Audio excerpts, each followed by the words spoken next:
The late afternoon sun was just beginning to dip below the horizon, casting long golden shadows across the neatly trimmed suburbs of Maplewood Drive. It was the kind of Saturday that seemed perfect for a barbecue, with a gentle breeze cooling the air and the smell of charcoal smoke drifting lazily through the neighborhood.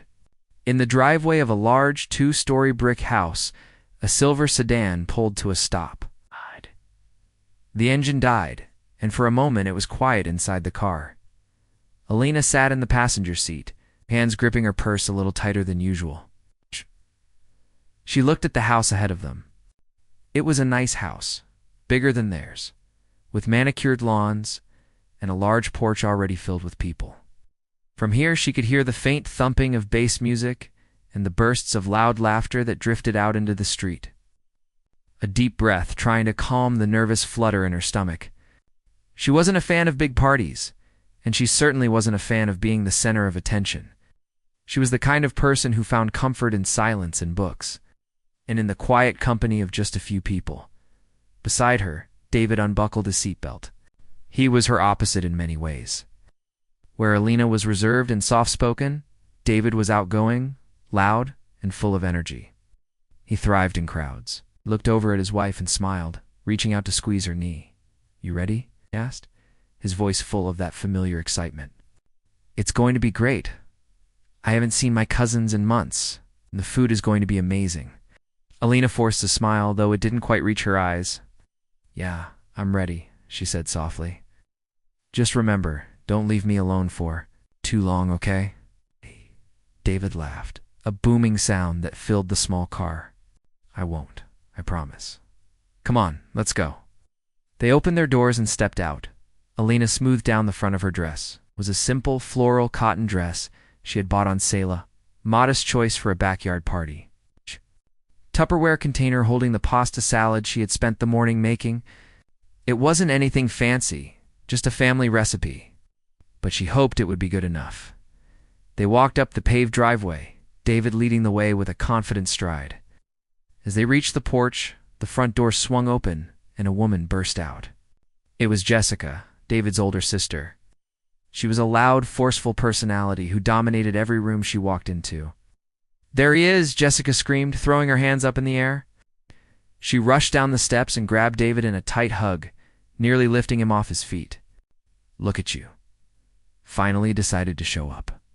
David laughed, hugging her back. "Hi, Jess. Good to see you too." Jessica pulled back, beaming. "Everyone is in the backyard. The grill is already going. Mom and Dad are here, and even Uncle Tom drove down." She finally turned her eyes to Alina, who was standing a few steps behind her husband, holding the pasta salad. The warmth in Jessica's face didn't exactly disappear, but it cooled down significantly. Her eyes dropped to the Tupperware, then back up to Alina's face. "Oh, hey, Alina," Jessica said, her voice noticeably lower. "Glad you could make it out." "Hi, Jessica," Alina said politely. "Thanks for having us. I brought some pasta salad." Jessica looked at the red container with a raised eyebrow. "Pasta salad? Oh, that's nice." She waved a hand dismissively toward the house. "You can just put that on the table in the kitchen, I guess. Though you know we actually hired a caterer this time. Got some fancy stuff from that bistro downtown. I hope you didn't go to too much trouble." Alina felt a small sting of embarrassment. "I didn't know. It was no trouble, really. It's just a recipe my mother used to make. Well, I'm sure it's homemade," Jessica said with a tight-lipped smile. "Come on in." They walked into the house. It was crowded and noisy. People were milling around the living room with drinks in their hands, shouting over the music to be heard. The air smelled like expensive perfume and beer. As soon as they walked in, David was spotted by a group of his cousins near the hallway. His face lit up.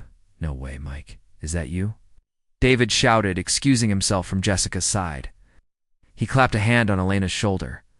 "I'll be right back, babe. Just going to say hi to the guys. Go put the salad down." Before Alina could protest, he was swept away into the sea of people. He didn't look back, assuming she would be fine, just like he always did. He didn't see the way her smile faltered or the slight panic in her eyes as she was left standing alone in the entranceway. Alina stood there for a moment, clutching her plastic container. She felt out of place.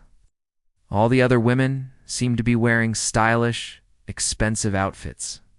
Laughing with their heads thrown back, she felt like a ghost, invisible and awkward. She turned toward the kitchen to escape the noise of the living room. The kitchen was just as busy, but in a more frantic way. A few women were standing near the island, corking bottles of wine and arranging platters of cheese and meats that looked professionally done. Lena walked over to the food table, which was already groaning under the weight of gourmet sliders, skewers, and elaborate dips. She looked for an empty spot for her simple pasta salad. There wasn't really one. She had to push a fancy bowl of hummus aside to make room, as she snapped the lid off her container. The conversation in the room quieted for a split second. Two of Jessica's friends, women Alina had met once or twice before, glanced over at her. "Oh, is that the pasta salad?" one of them asked, her tone curious but bordering on mocking. "It looks so quaint." The other woman giggled behind her wine glass.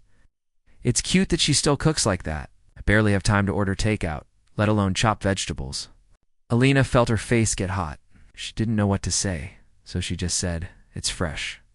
"Well, that's one word for it," the first woman said, turning her attention back to her friend. "Anyway, Jess, tell us about the new car again." "Did you get the leather seats upgraded?" Alina stood by the table for another moment, feeling completely foolish. She smoothed her dress again, a nervous habit. She wished she had just stayed in the car, or better yet, wished they hadn't come at all. She decided to go find a quiet corner in the backyard, away from the kitchen, hoping the air outside would make her feel less suffocated. She walked through the sliding glass doors that led to the patio. The backyard was huge, strung with fairy lights and filled with rows of tables and chairs.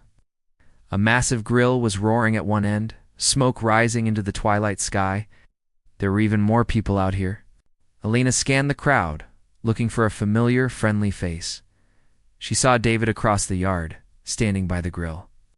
He was holding a beer, his head thrown back in laughter, slapping his knee as someone told a story. Looked so happy, so at home. Alina hovered near the edge of the patio, unsure of where to sit. Every table seemed full of loud groups who already knew each other. She felt like an outsider looking in on a world she didn't belong to. She spotted a small, empty bench near a garden bush, a little removed from the main action. She headed toward it, sitting down carefully and smoothing her skirt from this spot. She could watch the party without having to participate. She watched Jessica moving through the crowd, the queen of the castle, holding court. She watched the kids running around on the grass. She watched her husband, who was now animatedly talking about his work with a group of men, his hands waving wildly. Time passed slowly. Few people walked by her, giving her polite nods but stopping to talk. It was as if she had a force field.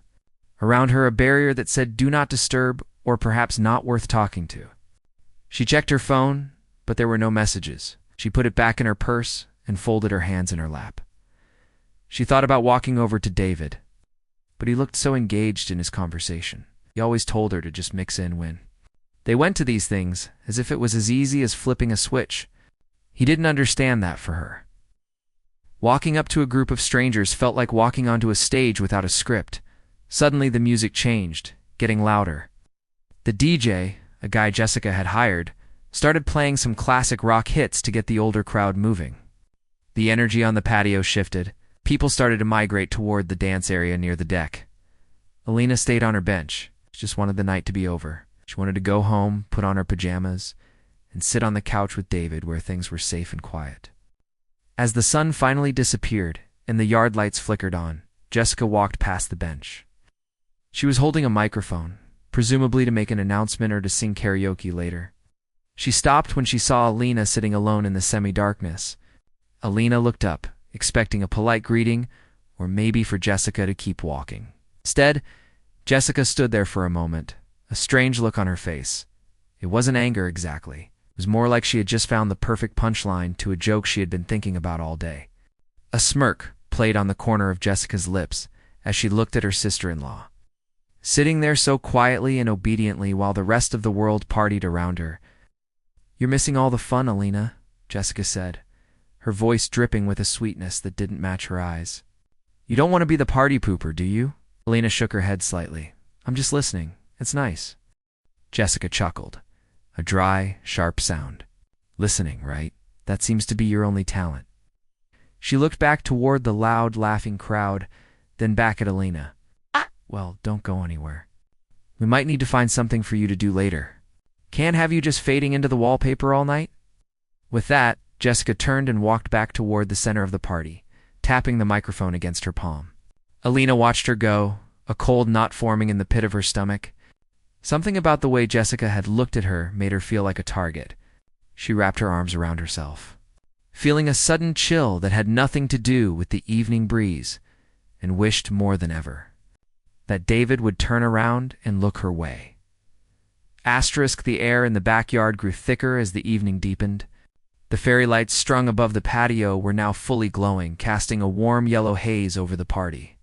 But the atmosphere for Alina was anything but warm.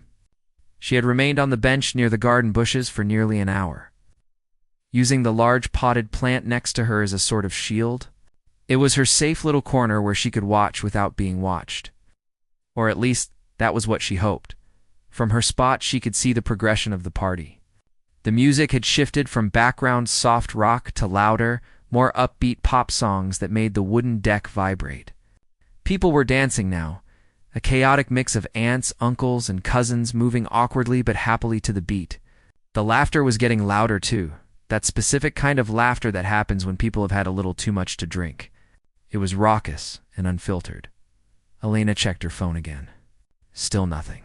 She wasn't expecting a message, really, but checking the screen gave her something to do with her hands. She felt incredibly isolated. It was a strange feeling to be surrounded by 40 people and still feel entirely alone. She watched a group of women near the bar, throwing their heads back in unison, and wondered what it would be like to feel that free, that unburdened by the opinions of others. Across the yard, David was still holding court near the grill. He was now holding his second bottle of beer, the neck of the bottle clutched loosely in his hand.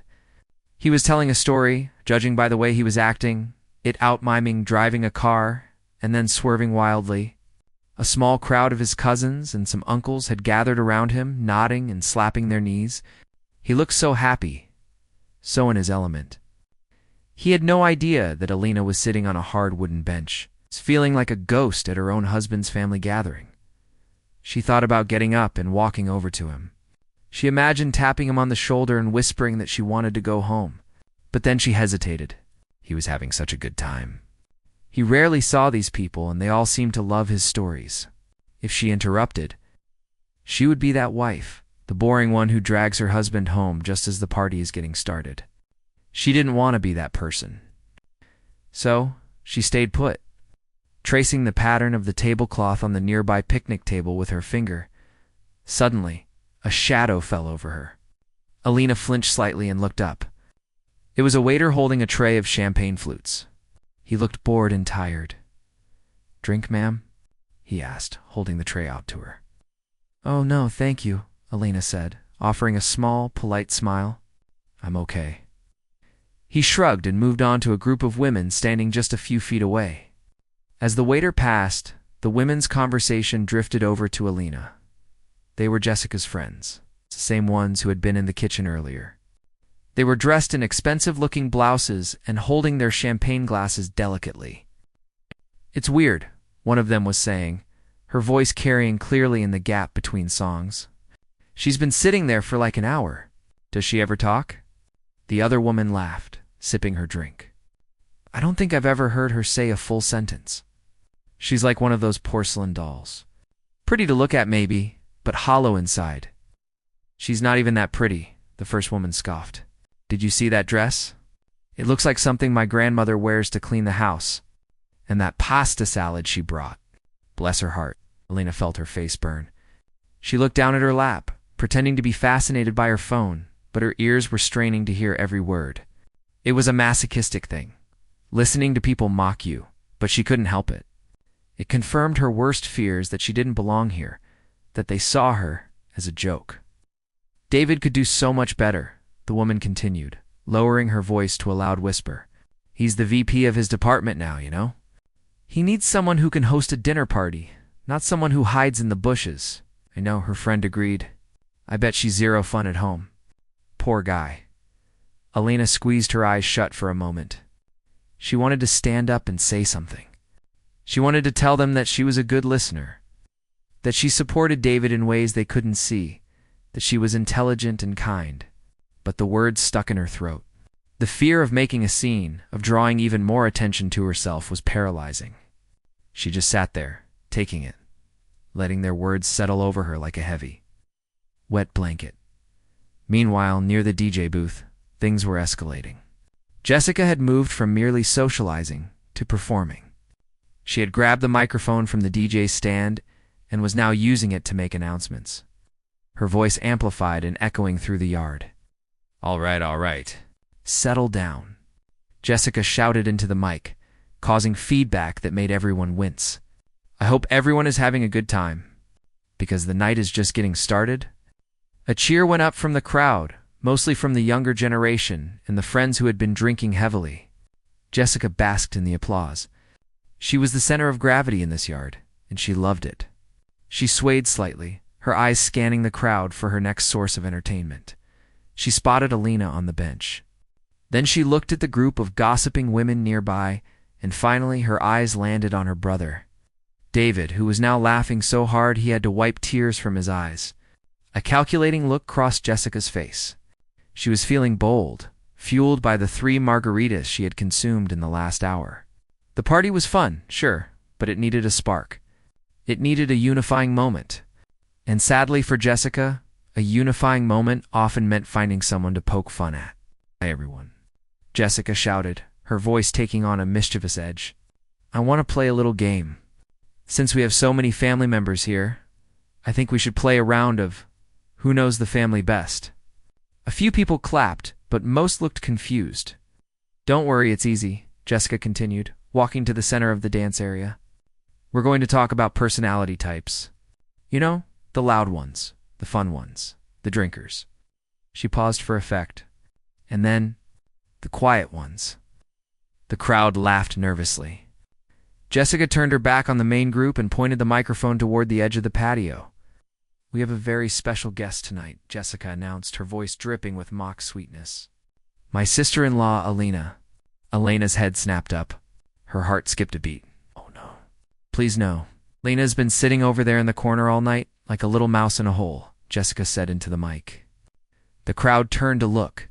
A spotlight from the DJ booth, seemingly on cue, or perhaps operated by an eager helper, swung over and illuminated Elena on her bench. She froze. 20, 30, 40 faces turned toward her. The sudden attention felt like a physical weight. She could feel her palms sweating instantly. She wanted the ground to open up and swallow her whole.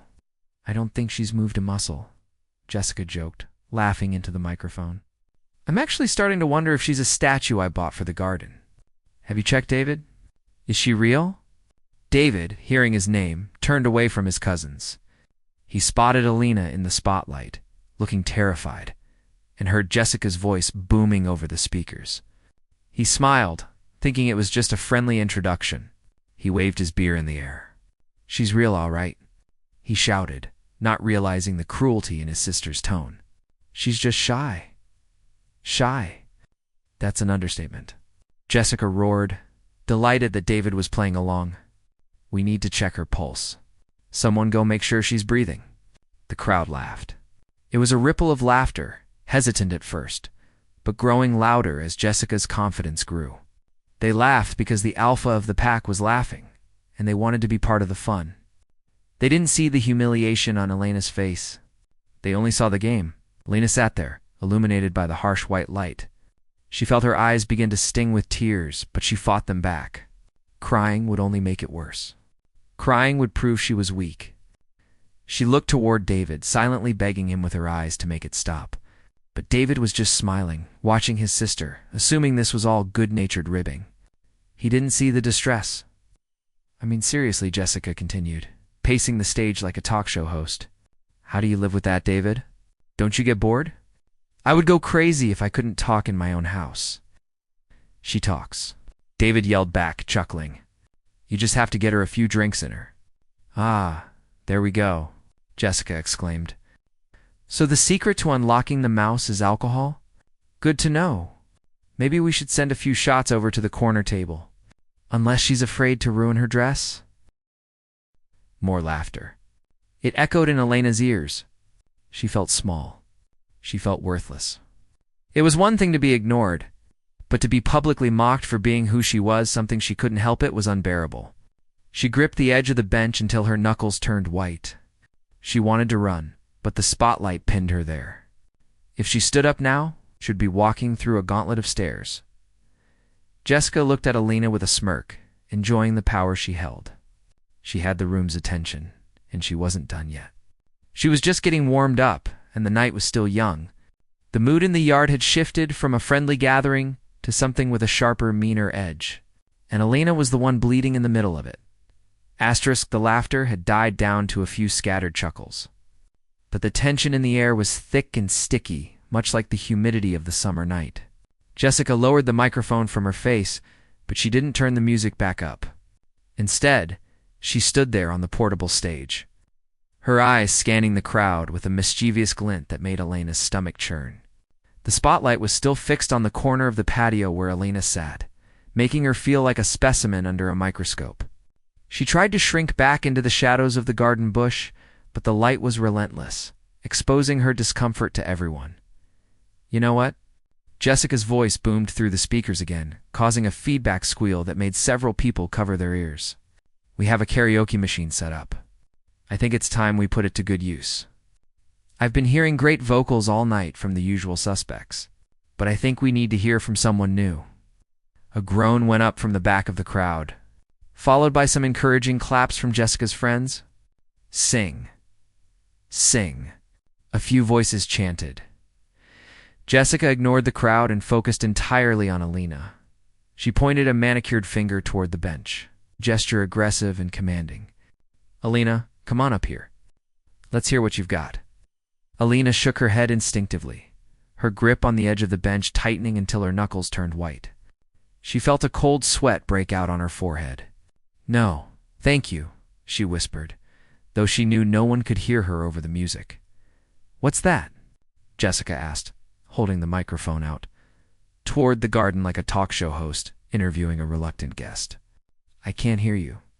The mouse is squeaking too quietly. A few people laughed, but it was a nervous laughter now. The vibe was shifting. It was no longer just good-natured family roasting. There was a mean edge to it that was making even the uncles and aunts shift uncomfortably in their seats. David, however, was still smiling. He was tipsy now, swaying slightly to the beat of the music that hadn't yet started. He thought Jessica was just trying to include Elena in her own loud, bossy way. Go on, babe, David shouted, turning his back on his cousins to face her. He waved his beer in the air. Sing something. You have a nice voice. Elena looked at him with pleading eyes. Please stop, she tried to communicate without speaking. Please see that I don't want this. But David was too far gone, caught up in the excitement of the party and the alcohol. He just gave her a goofy thumbs up. I can't sing, Elena said, her voice trembling just loud enough for the people sitting near her to hear. She stood up slowly, intending to walk toward David, hoping to pull him aside and ask him to take her home. She thought if she could just get to him, he would understand. Oh, she's moving, Jessica announced theatrically. Look at her. She's coming to the stage. Don't be shy, Elena. We don't bite, unless you're into that. The crowd laughed again, louder this time, encouraged by Jessica's crude joke. Elena felt her face burning hot. She wasn't walking toward the stage.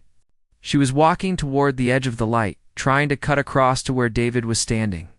But as she moved, Jessica hopped down from the platform and intercepted her. Jessica was taller than Elena, especially in her heels. She loomed over her, holding the microphone at her side. But the device was still on, amplifying the sound of her jewelry jingling and her heels clicking on the patio stones. Where are you going? Jessica asked, blocking her path. Her smile was fixed, but her eyes were cold. The mic is this way. You can't leave without singing a song. It's tradition. I was just going to get some water, Elena stammered, stepping to the side to try to dodge her. Liar, Jessica teased, turning back to the crowd. She's trying to escape. Don't let the mouse leave the trap. Someone a cousin's husband, Alina, didn't know well stepped out from the crowd and gently took her arm. Come on, Alina. Just one song, he said, grinning with beer breath. It's all in good fun. Do Sweet Caroline or something? Alina pulled her arm back, her heart hammering against her ribs like a trapped bird. Please, I really don't want to, she said, her voice cracking. I just want to sit down. The mood at the nearby tables changed. The older relatives, David's aunts and uncles, stopped smiling. They started to look at each other with raised eyebrows. It wasn't fun anymore. It was beginning to look like bullying. But Jessica was on a roll, fueled by the attention and the cocktails. She wasn't going to let it go. She reached out and grabbed Elena's hand, trying to pull her toward the dance floor. Oh, come on. Don't be a wet blanket all your life. Live a little. Show us you have a pulse. Alina planted her feet. She wasn't a strong person physically, but she was desperate. She yanked her hand away from Jessica's grip. Stop it, she cried out louder than she intended. The word stop rang out, cutting through the chatter. For a second, there was silence. The DJ, sensing the shift, actually lowered the volume of the background music. Jessica froze. Her expression flickered from amusement to annoyance, then to a dark, challenging stare. She brought the microphone back to her lips. Excuse me? Did you just yell at me in my own house? I just want to be left alone, Alina said, tears now threatening to spill over. She looked around the room, seeing the faces staring at her. Some looked bored, some looked amused, and a few looked pitying. That pity was the worst part of all. Jessica laughed, but it was a harsh, barking sound. Left alone? You're at a party, Alina. People socialize at parties. They have fun. They don't sit in the dark like a vampire. She moved closer, invading Elena's personal space, shoving the microphone so close to Elena's face that the foam head nearly touched her nose. Is that it? Are you a vampire? Or are you just boring? Tell us! We're all dying to know. The crowd erupted in laughter again, but this time it was different. It was the laughter of a mob, mindless and cruel. Alina felt dizzy. She couldn't breathe. She looked past Jessica, desperate to find David. He was still there, but his smile was fading. He was frowning now, finally realizing that the energy was wrong. He took a step forward, but he was blocked by a throng of people who were craning their necks to see the drama. I'm not boring, Alina whispered, her voice shaking so hard she could barely speak. I don't like this. You don't like this? Jessica mimicked her voice in a high-pitched, whiny tone into the microphone. I don't like this. Poor little Alina, the princess who can't handle a joke. Then Jessica decided to go for the kill. She reached out and tapped the microphone against Elena's shoulder. Once, twice, 3 times. Thump, thump, thump. It sounded like a judge's gavel in the silence between laughs. Is she even real? Jessica asked the crowd, turning her back on Alina. I'm telling you, I think we hired a mannequin for the party. Let's check for a battery pack. Maybe she needs new batteries. Alina stood frozen, her hands trembling at her sides. She was completely humiliated. Every instinct in her body was screaming at her to run, to get in the car and drive away and never come back. But she was paralyzed by the sheer weight of the moment. She had never been treated like this in her entire life. To be ridiculed in front of strangers, to have her husband just feet away and seemingly powerless to stop it. It broke something inside her. A single tear finally escaped, rolling down her cheek. She quickly wiped it away, but it was too late. Jessica saw it. Oh, look! Jessica shouted, delighted. She's crying. Don't cry, little mouse. It's just a song. We won't bite hard. The crowd cheered and whistled. It was a spectacle now. It was entertainment. And Alina was the unwilling star.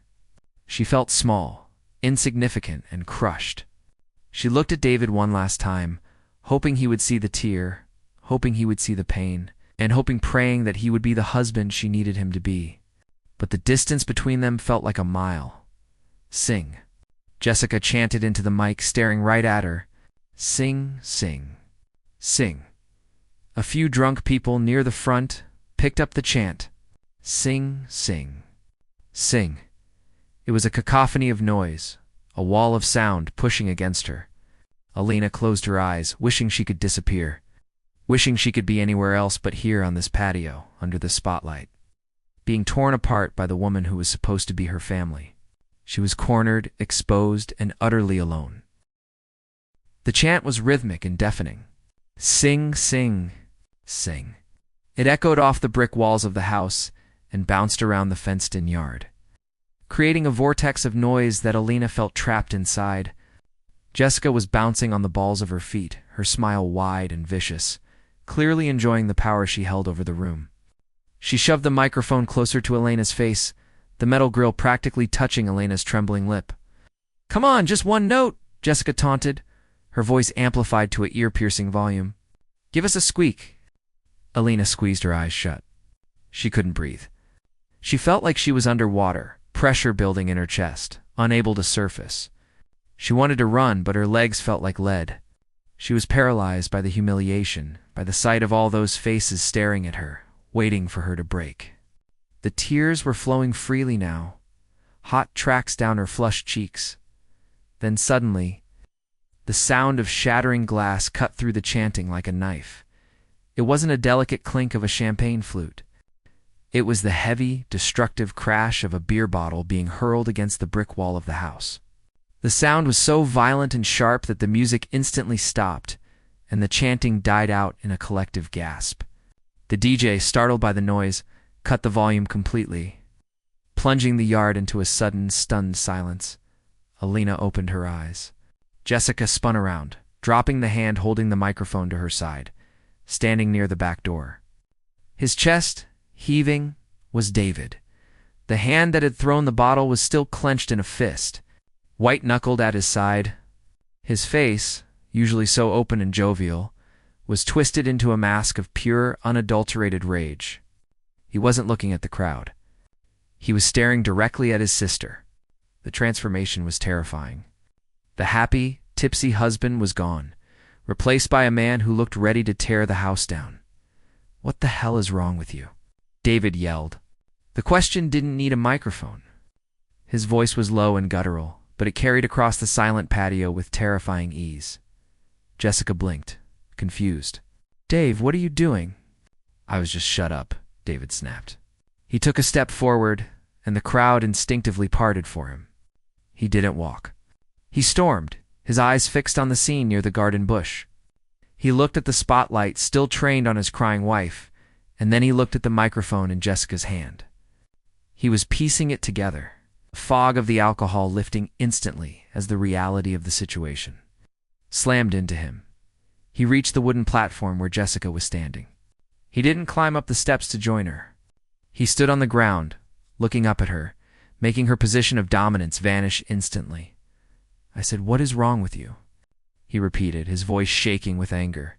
"Is this how you treat your guests? Is this how you treat your family?" Jessica's confident smirk faltered. She looked around at the guests, who were all staring silently, unsure of what to do. "David, calm down," she said, her voice losing its edge. "We're just having fun. It's a roast. It's just a joke." David laughed, a cold, humorless sound. A joke? Forcing someone to sing? Cornering her? Calling her a mouse in front of 50 people? He pointed a shaking finger at Alina, who was still standing frozen by the bench. "Look at her. Look at her face, Jessica. She is terrified. She is shaking. Do you think that is funny?" "She's just shy," Jessica stammered, clearly unused to being challenged, especially by her younger brother. "She needs to loosen up," David said, his voice dropping to a dangerous whisper that somehow seemed louder than his shouting. "She doesn't need to loosen up. You need to grow up. You are a bully, Jess. A mean, drunk bully." A murmur rippled through the crowd. This was no longer entertainment. It was a family fight, and it was uncomfortable. People looked down at their shoes or at their drinks, anywhere to avoid the conflict. David didn't care about the audience. He turned his back on Jessica and walked over to Alina. The anger on his face melted away instantly, replaced by a look of intense concern. He didn't grab her or shake her. He stepped in close, blocking her from the view of the party, creating a shield with his own body.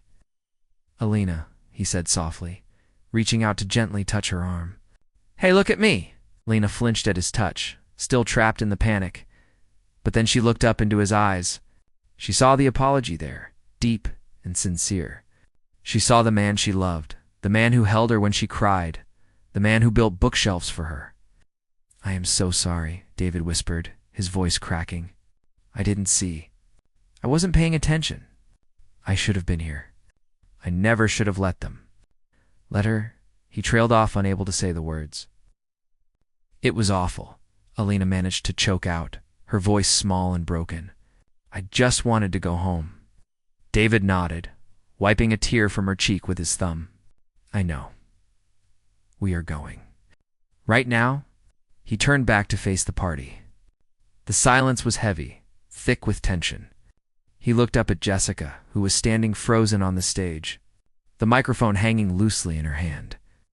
"You should be ashamed of yourself," David said to her, his voice ringing out clearly across the patio. "Alina is the kindest, sweetest person I know. She is too good for this.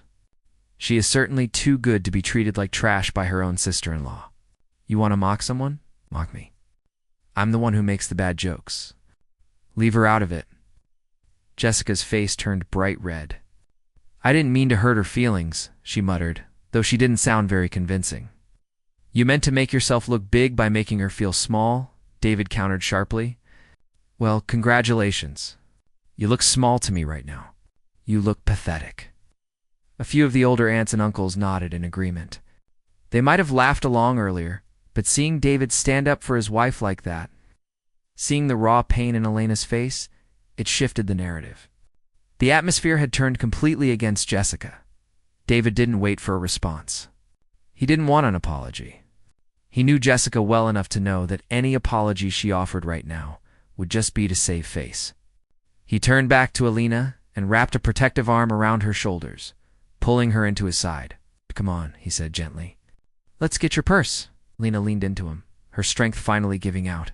She let him guide her away from the bench, away from the spotlight, and away from the crowd. As they walked, people stepped out of the way. No one smiled. No one said goodbye. The party was effectively over. The mood was ruined, but for the first time that night, Alina felt like she could breathe. They walked past Jessica, who was still standing on the stage, looking down at her feet. David didn't even look at her. His focus was entirely on Alina. He was moving with purpose, his stride long and fast, escorting her away from the toxicity. When they reached the edge of the patio, near the sliding glass doors, David stopped. He reached into his pocket and pulled out his car keys. He looked down at Alina. "Are you okay to walk?" he asked. Alina nodded, wiping her eyes with the back of her hand. "Yes. Just, let's go." He squeezed her shoulder. "I've got you. Nobody is going to touch you. I promise." He looked back at the silent yard one last time. His eyes swept over the guests, the food, the expensive decorations, and finally his sister. He shook his head slowly, a look of pure disappointment on his face. Then he turned his back on the party for good and guided his wife into the house to get her things. The silence followed them, heavy and judgmental, lingering over the guests like a storm cloud. They moved through the house quickly, leaving the noise and the heavy tension of the backyard behind them. The inside of the house felt strangely still in comparison. The air conditioning cooling Elena's flushed, tear-stained face. David didn't let go of her shoulder. His grip was firm and grounding, a physical anchor that kept her from floating away into a panic attack. He guided her through the spacious living room and into the kitchen, where her red Tupperware container was still sitting on the counter, looking sad and neglected next to the platters of expensive, untouched catered food. David grabbed the container without a word, snapping the lid back on with a sharp click. He looked around for her purse, which she had left near the entryway when they first arrived. He retrieved it and handed it to her gently. "Here," he said softly. "Let's go." They walked out the front door, leaving it slightly ajar behind them. The walk to the car felt like the longest walk of Elena's life. Even though they were leaving, she could feel eyes on them, maybe from the windows. maybe from the neighbors who heard the commotion. She kept her head down, watching her feet move across the pavement, one step at a time. She felt drained, hollowed out by the adrenaline and the shame, but a tiny part of her was beginning to feel a sense of relief. It was over. David was here. He was taking her home.